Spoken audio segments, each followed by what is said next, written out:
જૂનાગઢ હવે crime city તરફ આગળ વધી રહ્યો હોય તેવો ઘાટ ખડાયો છે।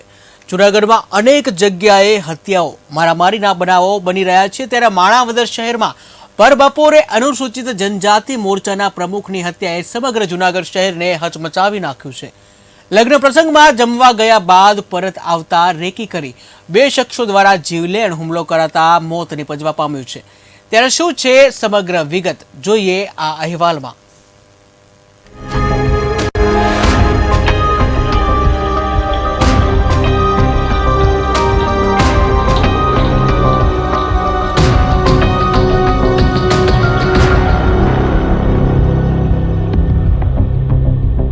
મળતી માહિતી મુજબ જૂનાગઢ જિલ્લાના માણાવદરના અનુસૂચિત જનજાતિ મોરચાના પ્રમુખ જગદીશ ઉલવા જ્યારે લગ્ન પ્રસંગમાં જમવા ગયા હતા તે સમયે બે લોકો દ્વારા તેના પર રેકી કરાઈ હતી અને જ્યારે જમીને પરત ફરતા હતા તે દરમિયાન રઘુવીરપરા રોડ પર 5 વ્યક્તિઓ દ્વારા આવી છરી વડે હુમલો કરવામાં આવ્યો હતો, જેમાં અનુસૂચિત જનજાતિ મોરચાના પ્રમુખ ગંભીર રીતે ઘાયલ થયા હતા, જેથી તેને સારવાર માટે માણાવદર હોસ્પિટલ અને ત્યારબાદ વધુ સારવાર માટે જૂનાગઢ સિવિલ હોસ્પિટલ ખાતે ખસેડવામાં આવ્યા હતા, જ્યાં ફરજ પરના ડોક્ટરે તેમને મૃત જાહેર કર્યા હતા।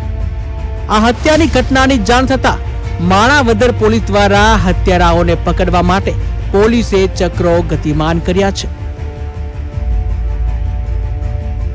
માણાવદરના લક્ષ્મણભાઈ કોડિયાતરે જણાવ્યું હતું કે અમે રઘુવીરપરામાં લગ્નમાં જમવા માટે ગયા હતા અને જમણવાર પૂરો કર્યા બાદ અમે બાઇક લઈ પરત ફરતા હતા, ત્યારે 5 વ્યક્તિઓએ આવી જગદીશભાઈ પર છરી વડે હુમલો કર્યો હતો અને સામે ઉભેલા એક મહિલા મારી નાખની બૂમો પાડતા હતા।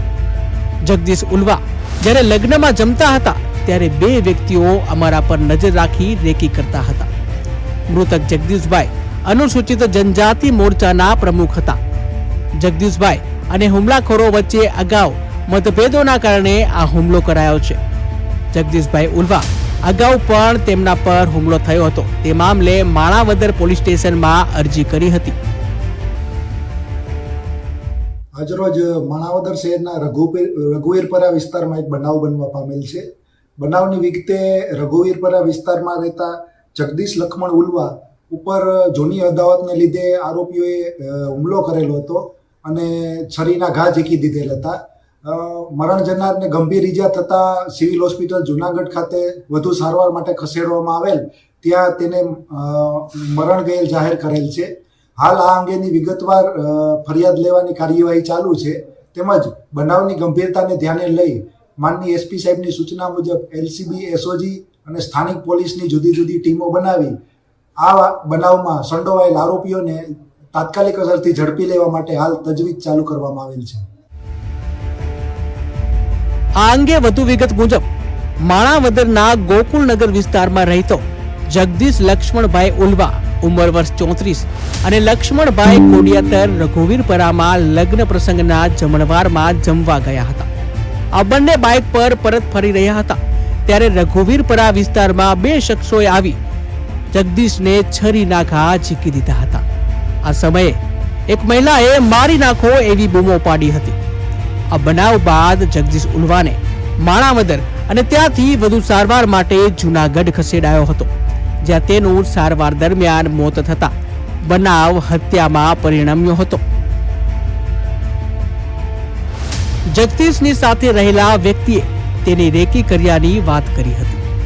પોલીસને 5 વ્યક્તિના નામ આપવામાં આવ્યા હતા। હાલ પોલીસે તેની ખરાઈ કરી ગુનો દાખલ કરવા તજવીજ શરૂ કરી છે। સૂત્રોમાંથી જાણવા મળ્યા મુજબ જગદીશ ઉલવાને અગાઉ માથાકૂટ થઈ હતી ત્યારે અરજી થઈ હતી।